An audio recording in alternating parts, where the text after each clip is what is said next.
In this video, we'll investigate the intermediate value theorem.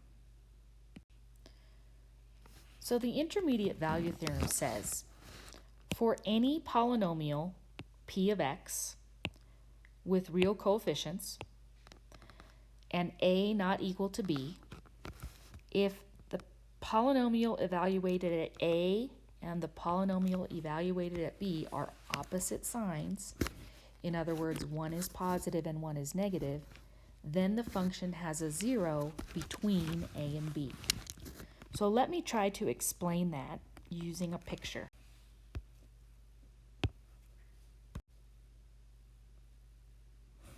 If we have some polynomial f of x, I'm going to draw a polynomial function here. We know that that polynomial is a smooth, continuous curve. And I'm going to write down three different function values, or x values here, a, b, and c. Now the key idea here is that because our function is continuous, we're not going to have any holes. So when we talk about a, if I follow this function down, this is our function value at a. And it doesn't really matter what that value is, but it's going to be negative. And if I do the same for b, and I follow b up, I get my function value at b. And again, regardless of the value, it's going to be a positive value. And because the curve is continuous, the only way that it can go from a negative value up to a positive value is to go through zero. So that's how we know if one function value is positive and one function value is negative, then we're going to have a zero somewhere between there. Now it could have more than one zero. An example of that might be, let's see, something that looks like this, where this is negative and this function value is positive, and we actually cross the axis 1, 2, 3 times. It says we have to have 1, but we could have more than that. Keep in mind that the theorem also does not say what happens if you have the same sign. So again, for example, if I have a function that looks like this, and I have a positive value here and a positive value here, the intermediate value theorem doesn't apply. But it also, we can't say that there is not a zero, because, for example, in this one, we have 2 zeros. So keep in mind that the intermediate value theorem says if your two function values are opposite signs, they have to have at least 1 zero between a and b. It does not say anything about if your signs are not opposite. Now, how do you do that on your calculator? Well, we've found zeros on our calculator before.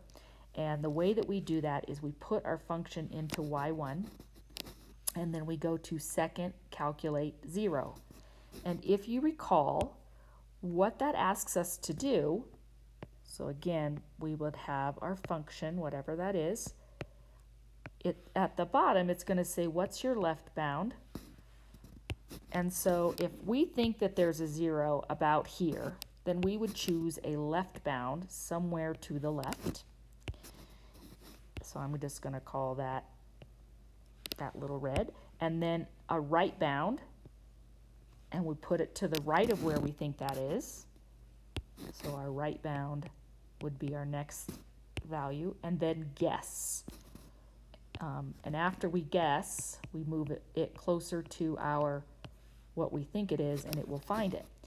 Oftentimes, if you choose two values, even though this value over here is to the right, the left bound would have a negative value and the right bound would have a negative value, and your calculator will tell you no sign change. That's because it's trying to use the intermediate value theorem to zoom in on your zeros. So how do we do this by hand? Well, by hand, if we don't have our calculator, how can we find a zero or show that there is a zero between two function values? So for this example, we have f of x equals x cubed plus x squared minus 4x minus 5, and we want to show that there is a zero between 1 and 2. So I need to know what is the function value at 1 and what is the function value at 2. And so we're going to find these function values, and just for practice we'll do it two different ways. For f of 1, we'll actually plug 1 in. So 1 cubed plus 1 squared minus 4 times 1 minus 5. So we get 1 plus 1, which is 2. Minus 4 is minus 2. Minus 5 is minus 7. So the function value at 1 is a negative 7. To find our function value at 2, rather than plugging it in, let's use what we just learned.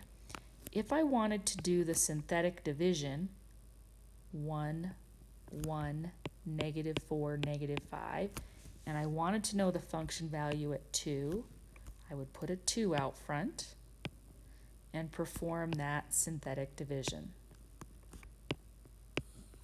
And that's going to give me negative 1. So our function value at 2 is negative 1. These are both negative. So I can't say that there is a 0 between 1 and 2. Let's investigate a little bit further. Let's see if we can show that there is a 0 between 1 and 3. So we've already found that the function value at 1 is negative 7. So let's find the function value at 3. And again, just for practice here, I'm going to use synthetic division. I know that my remainder, whatever I get over here, is my function value at 3. So we'll bring down the 1, 3, 4, 12, 8, 24, and 19. So since one of these is positive and one of these is negative, I can say by the intermediate value theorem, which is how we normally abbreviate this, there is a 0 between 1 and 3. Could be more, I don't know, but I can say that there's a 0 between 1 and 3. That concludes this video on the intermediate value theorem.